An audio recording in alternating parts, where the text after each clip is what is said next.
दोस्तों, हमारे जीवन में कभी कभी ऐसे संकट भी आते हैं जिससे हमें कोई ऐसा नुकसान हो जाता है कि उसकी भरपाई जीवन में कभी नहीं हो सकती।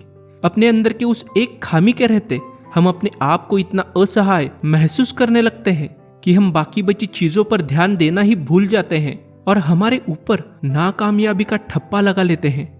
इसी चीज को आज मैं इस कहानी के जरिए आप सबको बताना चाहता हूँ कि चाहे हम में कितनी भी खामियां हो, हमें बस अपने जीवन को सही दिशा देनी है, तभी हम सफल हो पाएंगे।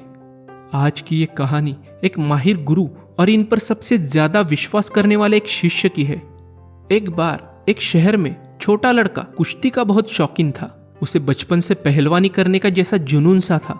छोटी उम्र में एक बार कुश्ती करते वक्त उसके बाएं हाथ में बहुत बड़ी चोट लग गई और उसने अपना हाथ गंवा दिया। अपना बायां हाथ खोकर वो लड़का थोड़े दिनों तक चुप रहा और फिर उसका पहलवानी का जुनून उसके सर पे बैठ गया। वो पहलवानी सीखने के लिए घर वालों से लड़ने झगड़ने लगा। जब घर वाले समझाकर थक गए अब तुम एक हाथ से कुश्ती नहीं लड़ सकते, तो वो उन सब लोगों पर ही गुस्सा होने लगा। पहलवानी के प्रति उसका जुनून इस कदर था कि कुश्ती सीखने के लिए वो किसी भी हद को पार कर सकता था। एक दिन उसको पता चला कि गंगा किनारे कोई गुरु पहलवानों को कुश्ती सिखाते हैं। बिना कुछ सोचे समझे वो घर छोड़कर भाग गया और उस गुरु के चरणों में जाकर बोला, गुरुजी, मुझे कैसे भी करके पहलवानी सीखनी ही है। गुरु ने उसे उठाया, उसके बाएं हाथ की तरफ देखा और बोले, तुम्हारा तो बायां हाथ ही नहीं है, तुम कुश्ती कैसे करोगे। इस बात पर उस मासूम लड़के का जवाब आया, यही तो आपसे मैं सीखने आया हूँ कि एक हाथ से भी पहलवानी हो सकती है। ये कैसे होगा ये बताना तो आपका काम है।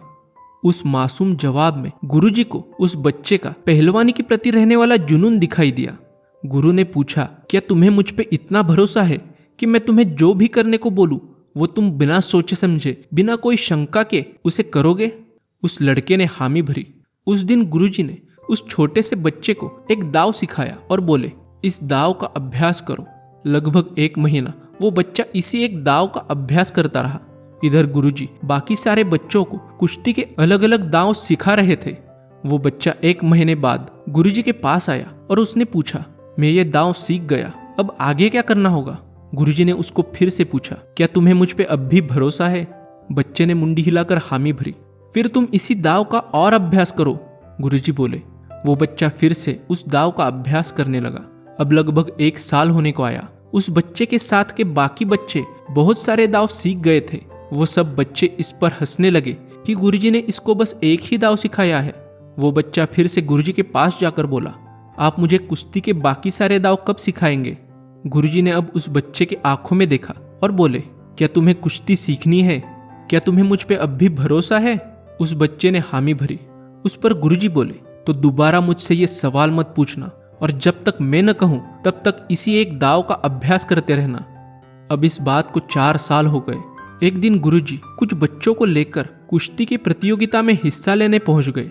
उस प्रतियोगिता में बाकी बच्चे एक एक करके हारने लगे। अब उस बच्चे की बारी थी जिसका बायां हाथ नहीं था। जब वो बच्चा अखाड़े में उतरा तब वो सिर्फ एक ही दाव जानता था। उसने सामने वाले पहलवान पर वही दाव आजमाया और चमत्कार की बात यह है कि वो एक झटके में जीत गया। उसके बाद उसके सामने एक से एक ताकतवर पहलवान आए पर उसको हरा न सके। जब वो पारितोषिक लेकर घर जा रहा था तब उसने गुरुजी से पूछा, मैं तो सिर्फ एक ही दाव जानता था, फिर भी इतने सारे ताकतवर पहलवानों को कैसे हरा सका। इसके पीछे का राज क्या है। तब गुरुजी बोले, इसके पीछे का असली राज है कुश्ती के प्रति तुम्हारा जुनून, अभ्यास के प्रति तुम्हारा धीरज, गुरु के प्रति तुम्हारी श्रद्धा और विश्वास।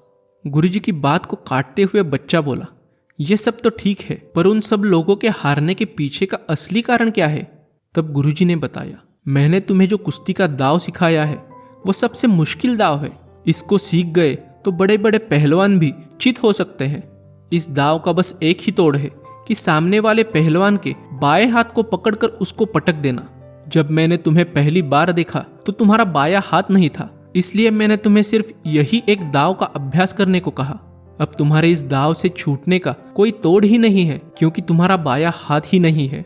दोस्तों, इस कहानी की सीख यह है कि अपने मकसद के प्रति तुम्हारा जुनून इतना होना चाहिए कि आप कोई भी हद पार कर सको। आपका धैर्य इतना होना चाहिए कि एक चीज को आप सालों तक बार बार कर सको।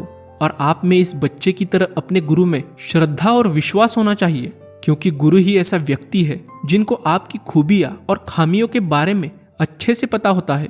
ये 3 चीजें याद रखी तो आप भी जीवन में कभी असफल नहीं होंगे।